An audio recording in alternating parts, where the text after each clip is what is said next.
મધ્યપ્રદેશના ઉજ્જૈનમાં ગેસ બેલૂનમાં બ્લાસ્ટની ઘટના સામે આવી છે। ભાજપના એક કાર્યક્રમ દરમિયાન બેલૂનની ઘટના સામે આવી છે। આપને જણાવી દઈએ, યુવા મોરચાના પ્રદેશ અધ્યક્ષના કાર્યક્રમમાં આ ઘટના બની છે।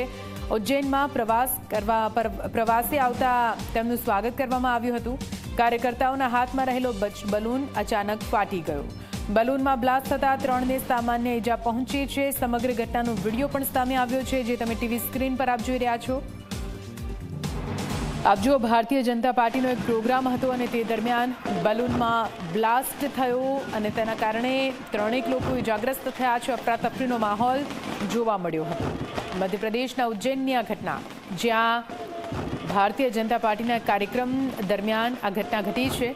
બલૂન કેવી રીતે ખતરનાક સાબિત થઈ શકે છે, તેના 2 દ્રશ્યો ટીવી સ્ક્રીન પર આપ જોઈ રહ્યા છો। ગઈકાલે જ બીજી એક ઘટના સામે આવી હતી, જ્યાં લિફ્ટમાં બલૂન લઈ જતાની સાથે કેવી રીતે બલૂનમાં બ્લાસ્ટ થયો હતો તેના દ્રશ્યો। એક તરફ આ ભારતીય જનતા પાર્ટીના કાર્યક્રમમાં બલૂનમાં બ્લાસ્ટ થયો, આ બંને દ્રશ્યો જોઈ રહ્યા છો અને એના પરથી સમજી શકાય છે કે બલૂન જે આપણે આપણા નાના માસૂમ બાળકોના હાથમાં આપતા હોઈએ છીએ તે જોખમી પણ સાબિત થઈ શકે છે, કેમ કે તેની અંદર જે ગેસ ભરવામાં આવે છે તે ગેસ જ્વલનશીલ હોય છે, જેના કારણે બલૂન આકાશમાં ઉપર ઉડતો હોય છે।